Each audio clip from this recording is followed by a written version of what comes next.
మీ మోకాల నొప్పులకు ఎటువంటి సర్జరీ లేకుండా ఎపియాన్ పెయిన్ క్లినిక్ అందిస్తున్న అత్యాధునిక చికిత్స.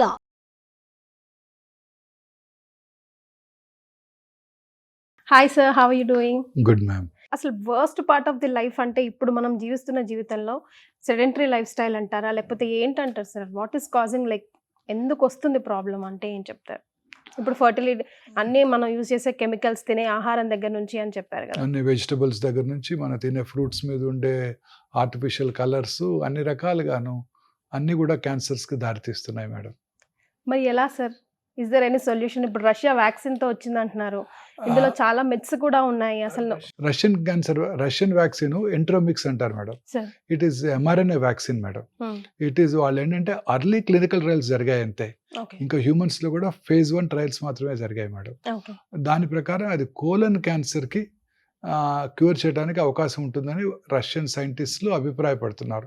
ఇంతవరకు సాలిడ్ డేటా లేదు మనకి దాని మీద. సో ఆ ఇనిషియల్ డేటా మన న్యూస్లో వచ్చేసరికి చాలా మంది యాంగ్షియస్గా దానికోసం వెయిట్ చేస్తున్నారు. అంటే క్యాన్సర్ బారిన పడేవారి సంఖ్య పెరుగుతోంది. లేట్ స్టేజ్ క్యాన్సర్ పేషెంట్స్కి ఏదో ఒక చక్కటి ఆశలాగా కనిపించింది ఈ రష్యన్ వ్యాక్సిన్. ఇంతవరకు డేటా లేదండి దాని మీద. సార్, వ్యాక్సిన్స్ ని ఎంతవరకు నమ్మొచ్చు సార్? లేదండి, వ్యాక్సిన్స్ క్యాన్సర్ని ప్రివెంట్ చేయడానికి ఉపయోగపడతాయి. ఉదాహరణకి హెచ్పివి వ్యాక్సిన్. హెచ్పివి వైరస్ వల్ల గర్భసంచి ముఖద్వార క్యాన్సర్ వస్తుందని సైంటిస్టులు కనుక్కున్నారు. దానికి వ్యాక్సిన్ కనుక్కున్నారు. స్త్రీలందరూ, ముఖ్యంగా పిల్లలందరికీ, ఆడపిల్లలందరికీ కనుక హెచ్పివి వ్యాక్సిన్ చిన్నప్పుడే ఇచ్చినట్టయితే సర్వైకల్ క్యాన్సర్ రాకుండా చేయవచ్చు. భారతదేశంలో on average about 60,000 to 80,000 new cervical cancer cases కనుగొంటున్నాయి. ఒకప్పుడు ఇది 2 లక్షల దాకా ఉండేది, బాగా తగ్గిపోతుంది ఇప్పుడు. ఇప్పుడు ఈ వ్యాక్సిన్ కూడా వచ్చినట్టయితే మనం స్మాల్ పాక్స్ని, పోలియోని ఎట్లా ఎరాడికేట్ చేసామో దీన్ని కూడా అలా ఎరాడికేట్ చేయగలం మేడం ఈ వ్యాక్సిన్ ద్వారా. ఇప్పుడు మొన్ననే ఫైనాన్స్ మినిస్టర్ అనౌన్స్ చేశారు, లాస్ట్ ఇయర్ బడ్జెట్లో మన ఆడపిల్లలందరికీ ఫ్రీగా ఇస్తారు. ఇంకా 10 years దాటిన తర్వాత మన పిల్లలందరికీ సజెస్టబుల్ ఖచ్చితంగా ఇవ్వాలండి. వ్యాక్సిన్ ఇవ్వడం ద్వారా మనం గర్భసంచి ముఖద్వార క్యాన్సర్ని రాకుండా చేసుకోవచ్చు. ఇంకా ఏ క్యాన్సర్కి మనకు వ్యాక్సిన్ అందుబాటులో లేదు. హెపటైటిస్ బి వైరస్ కూడా వెరీ ఇంపార్టెంట్. మనందరం కూడా తీసుకున్నాం. మీరు చిన్నప్పుడు మీ పిల్లలు మీరు హెపటైటిస్ బి వైరస్ మీకు ఉండింది భాగంగా. నేను ఇంటర్న్షిప్ చేస్తున్నప్పుడు వే బ్యాక్ ఇన్ 1984లో ఈ వ్యాక్సిన్ ఫస్ట్ టైం వచ్చింది. నేను అప్పుడు జిప్మర్లో చదువుతున్నాను. మా అందరికీ కూడా ఇంటర్న్స్గా మా అందరికీ ఆ వ్యాక్సిన్ ఇచ్చారు. తర్వాత 20 yearsకి నేను మొన్న ఈ మధ్య బూస్టర్ కూడా తీసుకున్నాను. తద్వారా మేము హెపటైటిస్ బి ఇన్ఫెక్షన్ రాకుండా చేసుకోవచ్చు. హెపటైటిస్ బి ఇన్ఫెక్షన్ రాకుండా ఉన్నట్టయితే లివర్ క్యాన్సర్ రాకుండా ఉండే అవకాశాలు ఎక్కువగా ఉంటాయి. సార్, ఇన్ని రకాల పేషెంట్స్ ఇన్ని రకాల వ్యాధుల్ని డీల్ చేస్తుంటారు కదా సార్. కొన్నిసార్లు పుస్తకాలకు కూడా అందనివి, మీకు కూడా అందనివి లైక్ దీనివల్ల వచ్చింది, దానివల్ల వచ్చింది, ఇలా వచ్చింది, అసలు మీకు రాకూడదు అనే సిచ్యువేషన్ కోకళ్ళుగా చూస్తారు కదా. చూస్తాం మేడం. అలాంటి వాళ్ళు మరి ఏం చేయాలి సార్ అసలు? You have to face it madam. చాలా మంది చెప్తుంటారు పిల్లలు లేని వాళ్ళకి బ్రెస్ట్ క్యాన్సర్ ఎక్కువగా వస్తుంది. 16 ఏళ్ళకే పెళ్లి చేసుకుని 17 ఏళ్ళకే మొదటి కాన్పు అయిపోయినట్టయితే వాళ్ళకి క్యాన్సర్ వచ్చే అవకాశాలు బాగా తక్కువ ఉంటాయి అంటారు. నేను అనేక మంది గ్రామీణ ప్రాంతాల నుంచి వచ్చిన ప్రజల్ని, సన్నగా ఉన్నారు, హెల్దీ డైట్ తీసుకుంటున్నారు, వాళ్ళకి అసలు ఈ ప్రాసెస్డ్ ఫుడ్స్ అంటే ఏంటో తెలియదు, ఆల్కహాల్ అంటే ఏంటో తెలియదు, ఫ్యాటీ డైట్ అంటే ఏం లేదు, ఇంట్లో చేసిన వెజిటబుల్సే తింటూ ఉంటారు. ఎర్లీగా మ్యారేజ్ అయిపోయింది వాళ్ళకి. ఆ రోజుల్లో 16 ఏళ్ళకి 17 ఏళ్ళకి మ్యారేజ్ అయిపోయేది. 18 ఏళ్ళ లోపలే మొదటి కాన్పు అయిపోయేది. 4-5 పిల్లలు ఉన్నారు. అందరికీ కూడా బ్రెస్ట్ ఫీడింగ్ ఇచ్చారు. 40 ఏళ్ళు వచ్చేసరికి వాళ్ళలో కూడా బ్రెస్ట్ క్యాన్సర్ చూస్తున్నాం. చాలా ఆశ్చర్యంగా ఉంటుంది. లేట్గా పిల్లలు పుట్టిన వాళ్ళకి బ్రెస్ట్ క్యాన్సర్ వస్తుంది, పిల్లలు లేని వాళ్ళకి బ్రెస్ట్ క్యాన్సర్ వచ్చే అవకాశాలు ఎక్కువ ఉంటాయని మనం చదువుకున్నాం. కానీ మనకి మరి వీళ్ళలో ఎందుకు చూస్తున్నామో అర్థం కావడం లేదు. సన్నగా ఉన్నారు, ఒబెసిటీ లేదు, వాళ్ళ భర్త గారు కూడా స్మోక్ చేయలేదు వాళ్ళ జీవితంలో. మన ఆడవాళ్ళు ఎట్లాగూ భారతదేశంలో స్మోక్ చేయరు, వారి హస్బెండ్స్ కూడా చేయలేదు. స్టిల్ 12 ఏళ్ళ ఆడపిల్లకి నేను లంగ్ క్యాన్సర్ చూశానండి. 12 ఏళ్ళ ఆడపిల్లకి 47 రోజుల పాపకి 47 రోజులు తల్లిపాలు తప్ప కలుషితమైన మన ట్యాప్ వాటర్ కూడా తాగలేదు. మెదక్లో ఒక ఇంటీరియర్ విలేజ్లో ఉంటుంది, వాళ్ళ ఊర్లో కారు కూడా లేదు, పొల్యూషన్ కూడా లేదు. పాపకి కిడ్నీ ట్యూమర్ చూశాను. ఇవాళ మార్నింగ్ 2 లేడీస్, 60 ఏళ్ళ లేడీస్కి అడ్వాన్స్ లంగ్ క్యాన్సర్ చూశాను. లేడీస్, వారి హస్బెండ్స్ కూడా స్మోక్ చేయలేదు. ఖచ్చితంగా అడిగాను వాళ్ళని, మీ హస్బెండ్ ఏమైనా స్మోక్ చేసేవారని. పేషెంట్ అడగకుండా వారి అటెండర్స్ ని, వారి పిల్లల్ని అడిగాను. నేను వాళ్ళ అమ్మగారికి వచ్చినప్పుడు మీ నాన్నగారు ఏమైనా స్మోక్ చేసేవారు? అగరబత్తుల వల్ల కూడా వస్తుంది. ఎస్, అగరబత్తులు, కర్పూరము, మనం అందుకని ఇప్పుడు పురోహితులంతా కూడా మీరు ప్రతిరోజు ఇది హారతి ఇవ్వట్లేదు కదా అవును సార్. టెంపుల్స్ లో. మాస్కులు పెట్టుకుంటున్నారు వాళ్ళు మాస్కులు పెట్టుకుంటున్నారు. కంపల్సరీగా. సో అది ఆక్యుపేషనల్ హజార్డ్ వాళ్ళకు కూడా పాపం. సార్ మనం డెఫినెట్ గా క్యాన్సర్ స్క్రీనింగ్ టెస్ట్ మన దగ్గర ఏదైతే ఉందో అది బాగా ప్రమోట్ చేయాలేమో అనిపిస్తుంది సార్. ఎందుకంటే షూర్, అవునండి. ఎవరికి వస్తుందో, ఎందుకు వస్తుందో, ఎప్పుడు వస్తుందో, ఏ కండిషన్స్ లో వస్తుందో తెలియట్లేదు తెలీదండి. కాబట్టి ఈ అవగాహన ఉంటే చాలా మందిని రక్షించుకున్న వాళ్ళం అవుతాం సార్. True, very true.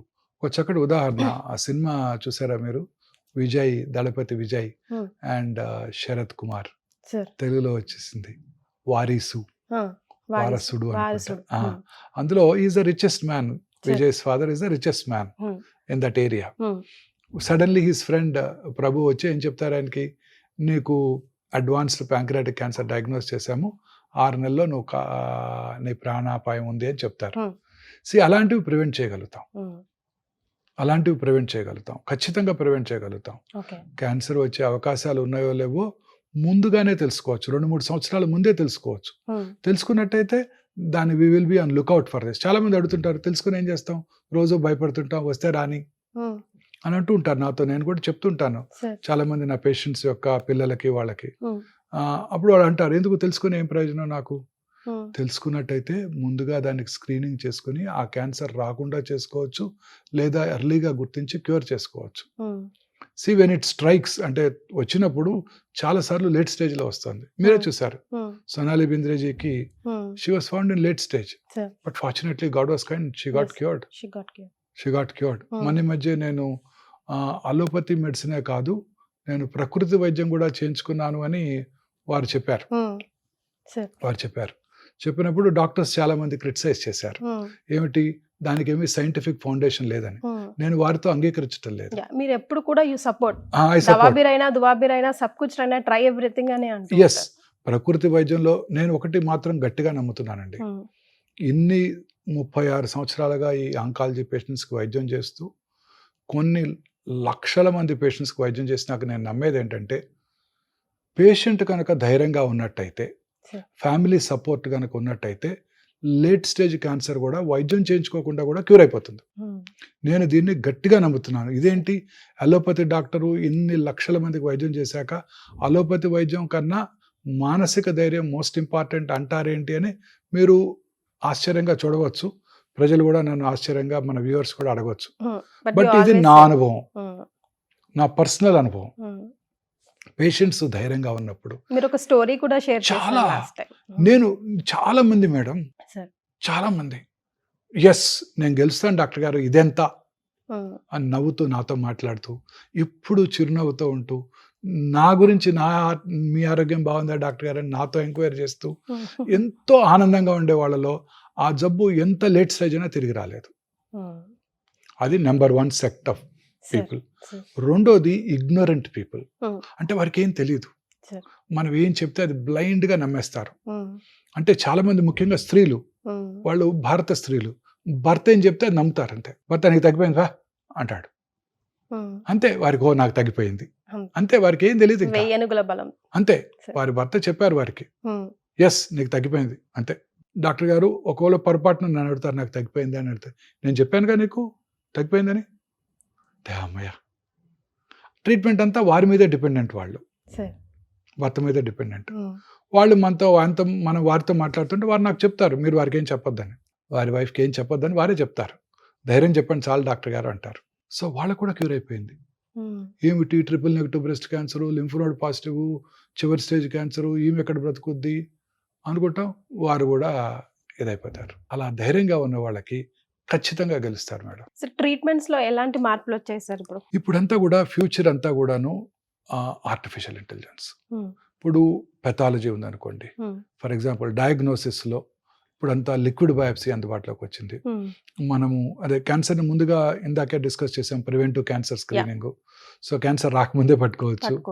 క్యాన్సర్ని పట్టుకోవడానికి కొన్ని రకాలు బయాప్సీ పరీక్షలు అందుబాటులో ఉన్నాయి. ఇప్పుడంతా కూడా డిజిటల్ పెథాలజీ వచ్చేసింది.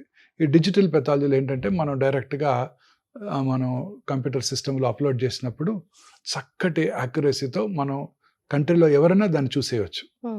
మనం అది ఆ డిజిటల్ కోడ్ కనుక షేర్ చేసుకున్నట్టయితే ఐడి, భారతదేశంలో ఏ పెథాలజిస్ట్ అయినా చూసేయచ్చు మన దగ్గర. వాళ్ళ ఓన్ సిస్టంలో చూసేయగలుగుతారు. ఓకే. మైక్రోస్కోప్ కింద ఓ ఆ వావ్. పిక్చర్ వాళ్ళ పిక్చర్లో వచ్చేస్తుంది. సో తద్వారా చక్కగా మనం ఇతరుల ఒపీనియన్ తీసుకోగలుగుతున్నాం ఈజీగా కొన్ని కాంప్లికేటెడ్ కేసెస్లో. Sure. సో అందరు ఒపీనియన్ తీసుకొని మన పెథాలజీ రిపోర్ట్ బాంబేలో కూర్చొని మన సీనియర్ మోస్ట్ పెథాలజీకి డిజిటల్ ఐడి పంపితే వారి సిస్టంలో చూసి చెప్పేస్తున్నారు. మన మైక్రోస్కోప్లో చేసిన స్లైడ్స్ బ్లాక్స్ అవసరం లేదు, ఇప్పుడు అవసరం లేదు. అందులోనే చెప్పేస్తున్నారు. రకరకాల ఇమ్యూనోహిస్టోకెమిస్ట్రీ, సైటోజెనెటిక్స్, మాలిక్యులర్ ఆంకాలజీ అందుబాటులోకి వచ్చింది. Sure. ఈ ఇమ్యూనోహిస్టోకెమిస్ట్రీ వల్ల కరెక్ట్ ట్యూమర్ టైప్ ఏంటో తెలుసుకోగలుగుతున్నాము. కరెక్ట్ ట్యూమర్ టైప్ తెలుసుకుంటే అది దేనికి లొంగుతుందో కూడా తెలుసుకోగలుగుతున్నాం. Very important. Sure. ఈ molecular oncology has revolutionised cancer treatment. ఎలాగంటే ఇప్పుడు మన బాడీలో వాట్సన్ అండ్ క్రిక్ Sure. వాళ్ళు జెనోమిక్ మ్యాపింగ్ డిస్కవర్ చేశారు. Double helix model of DNA అంతా వాళ్ళు ఈ మధ్య చనిపోయారు. James Watson, Sure. Just hardly 1 month back he died. Sure. He died at age of above 90 years. Oh wow. 1962లో ఆయనకి Nobel prize ఇచ్చారు Oh. When he was very young. ఈ మధ్య కాలం చేశారు. The father of Genes. Genomic mapping. Wow. He was the man who unveiled in human genome Sure. Project కి. So ఇప్పుడు మన బాడీలో ఉన్న about 22,000 proton coding jeans, equally good number of non proton coding jeans ఉన్నాయి. ఈ జీన్స్లో సైంటిస్టులు identify చేసింది ఏంటంటే ఒక 500 to 600 ఆంకోజీన్స్, అంటే క్యాన్సర్ కారక జన్యువులను ఐడెంటిఫై చేశారు. Sure. ఈ క్యాన్సర్ కారక జన్యుల్లో వచ్చే మ్యూటేషన్స్ కారణంగానే క్యాన్సర్ వస్తుంది అని ఇప్పుడు అందరు సైంటిస్టులు గట్టిగా నమ్ముతున్నారు. సో చాలా రకాల జీన్స్కి ఫర్ ఎగ్జాంపుల్ మెడిసిన్స్ కూడా అందుబాటులోకి వచ్చాయి. సో కొన్ని రకాల లంగ్ క్యాన్సర్స్, ఎస్పెషల్లీ ఎడినోకార్సినోమా లంగ్, కొన్ని రకాల జెనెటిక్ మ్యూటేషన్ కనుక్కొని దాన్ని టార్గెట్ చేసే మెడిసిన్ ఇచ్చేస్తే కీమోథెరపీలు కూడా లేకుండా ఇంటి దగ్గరే టాబ్లెట్ తీసుకుంటూ సంవత్సరాలు బతికేస్తున్నారు 4th stage అయినప్పటికీ కూడా. గుడ్ న్యూస్ కదా సార్. సో అనేక రకాలైన జీన్స్, జెనెటిక్ మ్యూటేషన్స్కి ఇప్పుడు మెడిసిన్స్ అందుబాటులోకి వచ్చాయి. తద్వారా మనము కరెక్ట్గా ట్రీట్మెంట్ని ప్రిసైజ్గా టార్గెటెడ్ థెరపీని మనం ఇవ్వగలుగుతున్నాం. ఓకే. తద్వారా సైడ్ ఎఫెక్ట్స్ లేకుండా ట్రీట్మెంట్ ఇస్తున్నాం. ఇది నెంబర్ 1. Sure. ఈ మాలిక్యులర్ ఆంకాలజీ ప్రొఫైలింగ్ వల్ల ఇది మనకి ఈజీ అయిపోయింది. Sure. ఇంకా ల్యాబొరేటరీ మెడిసిన్లో ఇప్పుడు ఆంకోనామిక్స్ అనే టెస్ట్ అందుబాటులోకి వచ్చింది. ఇప్పుడు ఉదాహరణకి ఆడవాళ్ళలో, మన స్త్రీలలో, ఎస్పెషల్లీ పెళ్ళైన స్త్రీలలో యూరినరీ ట్రాక్ ఇన్ఫెక్షన్స్ చాలా కామన్గా ఉంటాయి. Sure. ఏం చేస్తారు వాళ్ళంతా కూడా డాక్టర్ దగ్గర కూడా వెళ్ళట్లేదు, యూరిన్ తీసుకెళ్ళి కల్చర్కి ఇచ్చేసి ఏ యాంటీబయాటిక్ లొంగుతుందో తెలుసుకొని అప్పుడు డాక్టర్ చూపించి యాంటీబయాటిక్స్ రాయించుకుంటున్నారు. Very well set sir. Thank you so much. Thank you madam. నమస్తే.